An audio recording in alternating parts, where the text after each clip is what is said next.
What's up, guys? Kelsey Charles and Meg Murray here, and you are listening/watching to Girls Talkin Boys in partnership with SB Nation. As always, yes, I did say watching for those of you that are just #blessed to be viewing us on the telly. We are live in the flesh. We do exist, and you're welcome for getting ready for this show on a Monday. Took a shower for y'all. Literally that. Like, I didn't go full out, but like you got like at least something, like I put concealer on this morning for you. So you're welcome for that. Meg, happy Little Victory Monday. This is what I'm calling this now. Like we're stacking little victories at this point is what I have decided from now on. I like that you're optimistic about it. Would love to hear more because I'm feeling, It's where we're at. It's where we're at. And here's what I've decided. Like we can't come out of a game with a victory. So I just need to focus on the little victories. Like it is now, from now on, this is Little Victory Monday. I might as go as far as to have a new show that I start. That's going to be Little Victory Mondays. Like we just have to do what we have to do at this point, guys. And that's stacking little victories because it's all we've got left.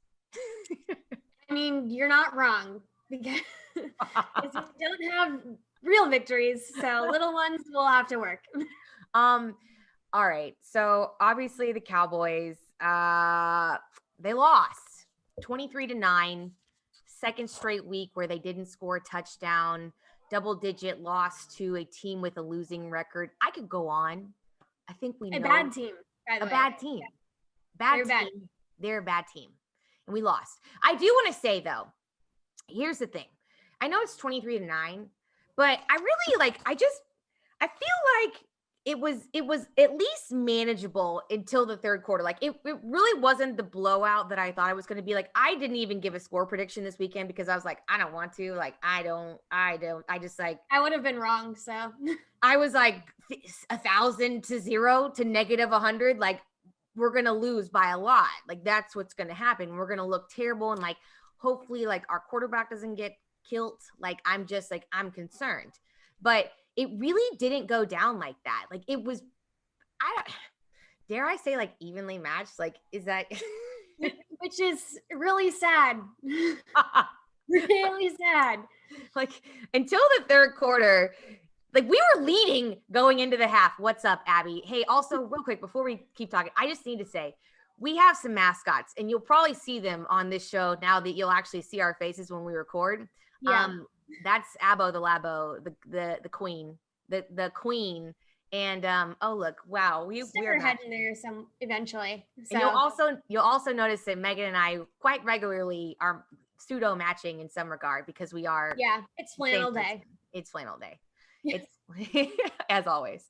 But every day is flannel day in the fall. Pretty much, and just in general. I though, like we had a lead. We had a lead going into the half. Like if you would have told me going into this weekend that the Cowboys would have had like any semblance of a lead ever, I would have been like, nope, that's not happening. But damn it, if Greg the Leg didn't give us a freaking 9-7 lead going into the half, 59-yarder, like. Was that the water? Like I called it the watermelon field goal because it was like this weird, like it was just weird, like. Why are we calling everything watermelons? Yeah, I mean, who knows what it was? I just dropped my pencil. Offense brought to you by Greg the Leg. So MVP. Just get him where he can kick something. I like kickers now. This is what this season has brought to me. I like kickers now. So. 2020. I love this. This has been a long journey. I love it for you. Yeah. So I guess I had to put that on the table first because I feel like obviously a lot of people are going to be really down on this season for very real and valid reasons. But I didn't come out of that game being like, oh my God, like like the Washington game. Like Washington was just such a gut. It was a murder. It literally was. Like I was like, I didn't want to talk about it. I was like, I don't have anything to say. Like I I know I need to like analyze this game because this is what I'm paid to do. And like, but I don't want to talk about it right now. I don't want to talk about it. In this game, I'm like, that sucks. I really hate Philly. Really hate losing to Philly. But at the end of the day, I don't feel like they felt like they won. No. So no. at least Like there was no enthusiasm whatsoever around this game, just in general. I'm sorry to everyone who isn't a fan of us that had to watch it, or didn't have like a more compelling Sunday night football game to watch, I should say. But I'm shocked that it didn't get flexed. Like I had Michelle Tafoya on the Cowboys show that I do start night, and I made a comment to her. I was like, oh yeah, like what do you do when you're in a position where it could be potentially flexed? And she was like, well, my plane ticket's still booked, so I guess it's not flexed. But like it seemed like she was kind of struggling to find. Like it should be, but it's not. So here we are. She's so professional. Like, of course, she would never say like she's a queen, but it was like I could tell she was kind of struggling to find positive narratives, if you will. Yeah, positive narratives. As were we all. We were. I do have to say though, one of my favorites, the Nooch. Let's talk about this. The folklore that is the Nooch. It was really fun to do the nicknames and the Nucci. But yeah, no, I mean, what did we really expect from like a 7th round quarterback pick? Like 3rd round, he's not supposed to be playing. No. And everyone, I mean, it would be cool if he set the world on fire. Was it likely? No. And honestly, guys, like everyone's like, oh, why he played terrible. He played like a 3rd string, 7th round rookie quarterback. Okay. Yep. Who's in a big divisional matchup, who was thrown into the spotlight. Like he played like you probably should have expected him to play. Okay. Yeah. I think everyone's annoyed because like everyone talked about him all week, but it's like, what else are we supposed to talk about? I mean, of course, don't want to talk about that. Well, we'll talk about that. But like, of course he's throwing dimes in practice. Of course, on his like pseudo pro day highlight reel, he's got some zingers. Like, and I'm not even going to take anything away from the guy, but like, he's the first quarterback from JMU to play in the NFL. Started a primetime game as a rookie with like no expectation to play this year. No real preparation behind that. Like, our friend Tyler Batiste, he works for the Pittsburgh, it was the Gazette. Post-Gazette, yeah. Post-Gazette. And so he's pretty familiar with DiNucci because DiNucci actually played for Pittsburgh first. And I think you guys have probably heard us. We had DiNucci on the podcast right after he got drafted. So worst Pittsburghian ever. So. Yeah, no hot food takes. None. I was mad about that, but don't even say Dan. We got nothing. But although I hope he gets that squatty ball. Oh my God. There's a joke there and I'm not going to make it. This would have been the week to like really like try to solidify that, or last week, I guess. But our friend Tyler, so he's a reporter in Pittsburgh, and he texted us and he was like, I cannot believe the guy who was pinched for Pitt's quarterback, who is still Pitt's starting quarterback, is starting for the Dallas Cowboys. Let that sink in. Let that sink in. And at the time, he was beating the Eagles, which is also Tyler's team too. So it was like an extra sweet, correspondence until it wasn't. But just the folklore, that's a great way of putting it. It was Ben DiNucci. I think the reality hit.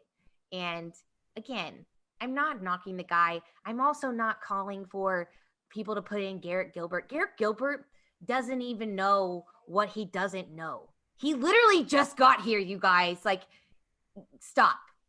Chill out.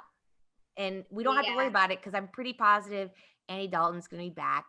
And I ain't worried about it. But, like, yes, the Red Rifle will be back. Get excited. He's going to play against an undefeated team this week. Can't wait. It was an experience. It was an experience. Like, I can't even think about this weekend. But you know what? You know what? Let me go ahead and give DiNucci some props for some things real quick. Okay. He was the lead blocker. I tweeted the most like boomer video ever on. It was like, I'm shocked. Listen, once you hit 30 years old, I just have realized like the boomerisms, the spike, and like you personally like decline rapidly. And like I had one last night myself because we did like video reactions after the game and sent him to RJ, and I sent it like broke up into 4 parts, and I was like, I really don't know how to fix this. So have fun. We are just like single and ready to mingle. We are so cool, Meg. Like it's fine. Yeah, yes. It's totally fine. So either way though, Ben DiNucci's when he was the lead blocker on that double reverse for CD, I was like, let's go. And I like rewinded it and like had to record it. So I have this like god awful like pseudo like cropped out video, but forever and ever, amen. Bless up. I mean, before we give DiNucci too many props, I will say, or too little, I don't know. I will say the one like I guess one good thing that happened was Kellen Moore like got a little freaky with us, so that was fun. That was really fun. I mean, and they like mixed it up. They know they know him, so they tried to give him the best chances to succeed. You know, I don't know. They did some interesting stuff. Let's do that with Andy because he didn't do it last time. So you're right, and I think that that's important that you call that out because at the end of the day, like you can't play this offense. You can't play the same way with Andy Dalton and especially not Ben DiNucci that you can with Dak Prescott. Not to mention the fact that, again, like God bless Zach Martin coming back, but like I'm ready. Again, we'll talk about that in a minute. But I'm ready to move him a tackle, anyways. But like you almost need to play that way to survive because you can't expect again DiNucci or even Dalton at times to play the same way in that offense like a Dak would and to make plays like that. So yeah, like you saw the Wildcat formation. I think a lot of people were kind of guessing that would happen and Ben even had it leading into his press conferences into the weekend. He was like, yeah, we got some tricks up our sleeve. Like, I'm not going to give away the game plan by any means, but I think we saw it coming that they were going to try and be as unexpecting of an offense as possible. And I think they were successful in that. I mean, I thought it was funny seeing Cedric Wilson take some snaps or take a snap rather. And you know what? We talked a lot about how Blake Bell was actually the backup quarterback, but Cedric Wilson actually was a quarterback in high school. So I feel like there's some healthy competition between like the backup quarterbacks, if you will, the emergency quarterback situation. I'm just saying. Again, this is a Little Victory Monday quote right here. We have depth at quarterback. Guns.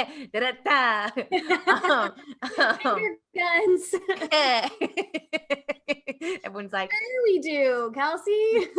Welcome. Warm bodies count. They do. Do you have a pulse? Yes. Fantastic. It's all we need. I do want to mention though, before we move on from DiNucci, that again, everyone talks a big game about how he was so terrible. But on paper, you guys, numbers don't lie. He had a better game on paper than Carson Wentz. Carson Wentz might actually be a thief, a robber, a criminal, a crook.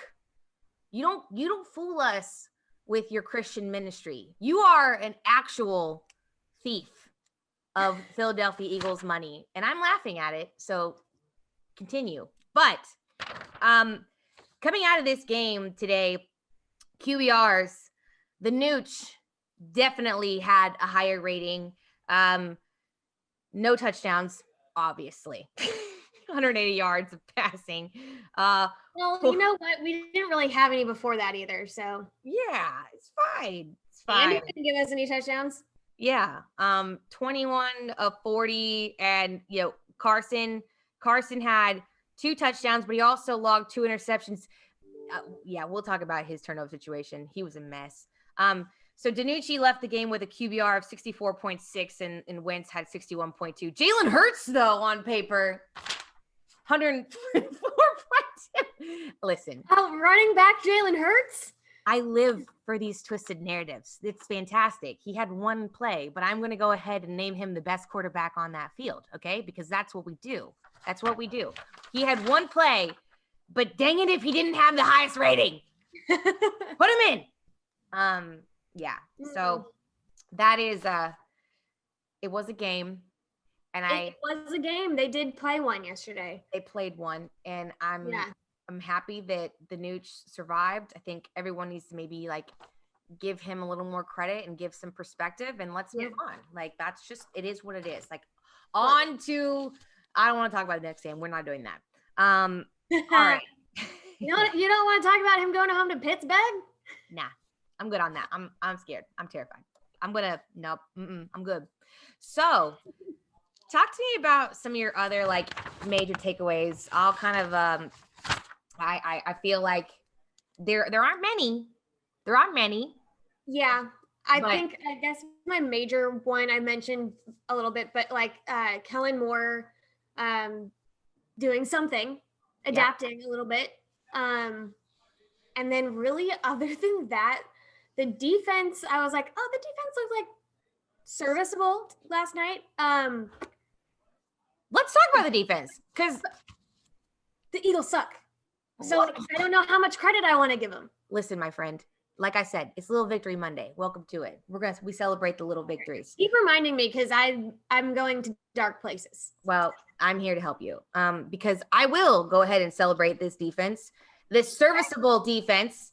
Yeah, so all y'all calling for D-Law's head.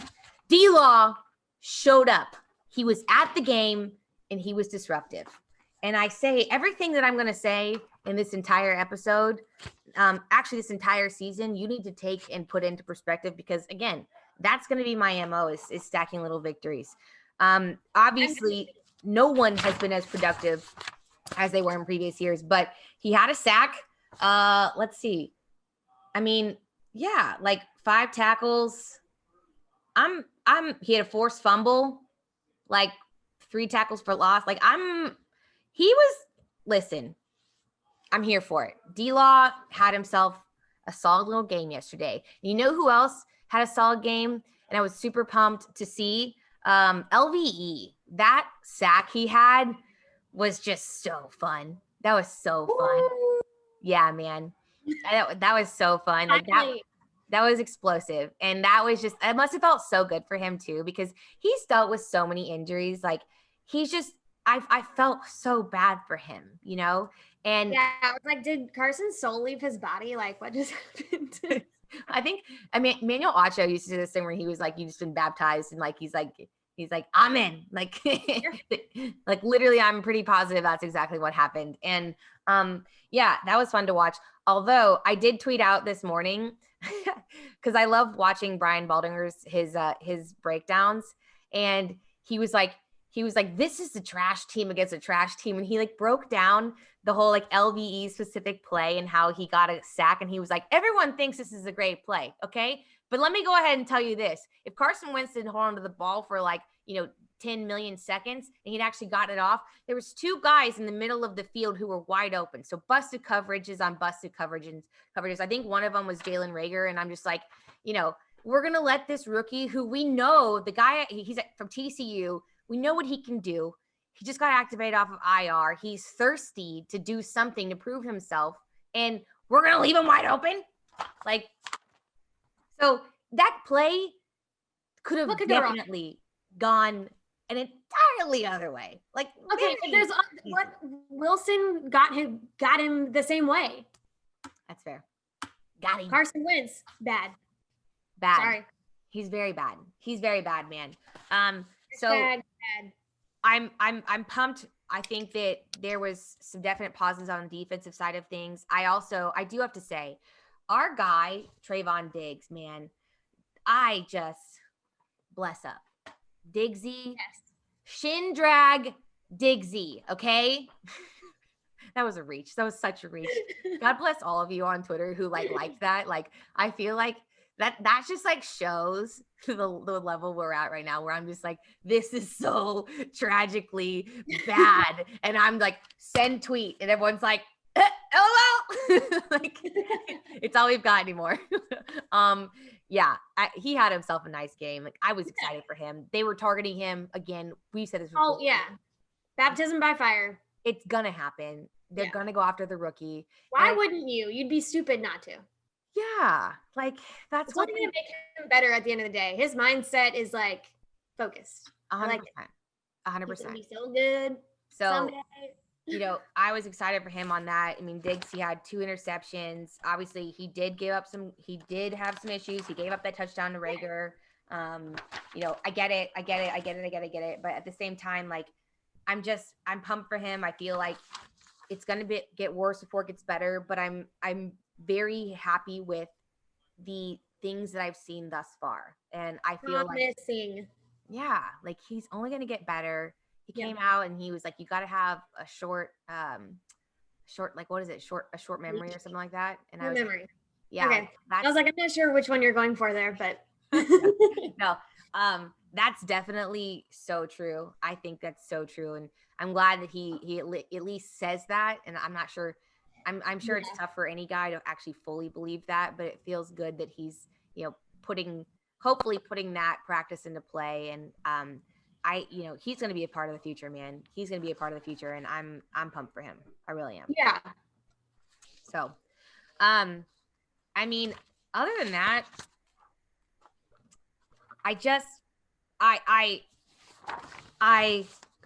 you know what? Here's one thing I forgot to say about the defense. They did force 4 turnovers, which is great. Yes. But we still lost. So congratulations to us on that. I mean, we also got robbed with that one, like that guy was down after like DiNucci got sacked and fumbled the ball. Yeah. I was totally down. That was so wild. Like, I literally cannot believe. I was like, I can't even be that mad because like, why are we in this? Like, it's not. No. I was conceded to us at that point, but I was just like. That was the absolute like strangest thing ever. I was like, and looking around. It was a turnover and a scoring play. Like, so they always review those, but I was like, wait, like, cause I was confused at first. I was like, wait a minute, like, why does no one say anything? Like, I cannot believe he was down for like 10 seconds. Like, what did they miss that I missed? Like, I've never seen something just like, let's get this game over with sooner. So obvious, like brushed over so quickly. That was wild to me. Wild. Just now, I mean, just take some of those points off the board is all I'm saying. That's what I'm saying. Because again, like literally, it really wasn't, guys. Like it was not great. You're not going to hear me ever say this season that this has been wonderful and I'm excited. And I think, but were there flashes that I felt decent about? Yeah, I did. I'm cool with that. And like at the end, the Eagles did just as they should have done. And they pressured the hell out of a rookie quarterback and it worked. And you know what I mean? Like, you know what I mean? It's just nothing should surprise you about how this turned out. But still like Philly for never, because we hate them. Yes. I should have read today. I'm sorry. I do. Philly for never. Never forget. Yeah. I mean, I'm just, that's how I feel. Like, I'm kind of like. Yeah, pretty much. I think when I said in my recap to RJ, I was like, I don't really have anything insightful to say here other than, okay. Literally that. It's like, okay. Like, yeah. Go ahead and go check that off. Yeah, go ahead and add a tick to the L column completely. Like, let's move on. Oh, I will miss the DiNucci memes in the weeks to come, but yeah, like that was a moment for us. It was fun. Like, yeah, say what you will. I will not apologize for us driving the hell out of that bus. Okay, like you're welcome for the content, some semblance of hope, a semblance of entertainment. Are you not entertained? Culture. I'm not entertained, actually. That's to be clear. I mean, but I'm trying. I'm trying. You are, and I am too, and I applaud us for that mutually. Yeah, I love that for us. Meanwhile, while you guys marinate over whatever game, just a reminder that Halloween candy is 50% off and 75% off. It's probably 75% off, or maybe even 90% off today. So go ahead and get you some because, just here for that's a small victory right there, dude. I'm not gonna lie. I literally I talked about I was gonna put Butterfinger, but I put Reese's peanut butter cups in my actual protein shake yesterday. I don't know how counterproductive that was, but I feel like at the end of the day, it was a solid decision. Like hey, if I could tell anyone anything this week, especially, treat yourself. Yeah, like I might mess around and put a Snickers in there today. Like I haven't eaten yet. Like that feels like, it feels like if you fast, like intermittent fasting, I'm gonna break my fast with a Snickers. Like technically, like there's milk, eggs, peanuts. Those are all positive things in the food chain. Like those are in the pyramid we learned when we were younger. Like those are all positives in my mind. Is what I hear. So I mean, you're not wrong. Major takeaways. Love that for you. Little Victory Mondays. Guys, thanks for hanging out with us. Hope you like this new format and getting to see what Meg and I really do. Yeah. What's up, Abby? Abbo is definitely out right now. Yeah, she's like, guys, this is so boring. Like, thank you for this. Like, thrilled. So were you going to the park or are we going on that walk now? Like, because I'm done. I'm over this. For the sake of Abbo the Labo and not holding her mother up from her next adventure, we're gonna let you guys go. Thanks for hanging out with us, though. It was fun, per usual. Meg, though, leave the people with the most important thing they need to take into this week, despite yesterday's outcome. I actually have a couple things. Oh. Well, so election day is tomorrow. So I encourage you, if you didn't make it out during early voting, go out and do so. I have some resources on my Twitter. That is Meg Murray with 4 R's. Yep. If you need help building your ballot out or finding your polling place for tomorrow, because you do have to go to your local precincts. You can't be all about town. So go check it out, at Meg Murray with 4 R's. And other than that, Cowboys forever, Philly for never. Guys, I just have to say, yes, make sure you go out and vote. Check out those resources on Meg's Twitter. I think I retweeted them too. So your vote is super important. Your voice matters. And ballot builders are super helpful. I did one myself. Do it. Yeah. There's stuff on there that you don't even think about, like propositions that are specific to your city. So those are important too. Yeah. All the way down the ballot. Figure it out. It literally, you put in your zip code and it tells you all the things that are on your ballot from like the obviously the national, we know that's happening, but the federal, the state, local levels, like that's just like, it's all right there. And you can say, okay, like, here's what I think on this, here's what I think on that. And then you can just bring in, you're like, got it. Like, here's why I know how to vote. So great call out. Thanks for that, Meg. Hang out with us on Twitter for those voting resources, but also just in general, because, we need to be in this together. You can find me at Kelsey_Charles, and Meg is at Meg Murray with 4 R's. Make sure y'all subscribe to the Blogging the Boys podcast and YouTube feed. That's going to be on Spotify, Apple, iTunes, Stitcher, not the YouTube, but the podcast. Rate, review, subscribe. It really does help us out, you guys. We appreciate it more than you know. You heard it from Meg. Dallas forever, Philly for never. Until Friday, though, guys. We'll see you then, and happy voting.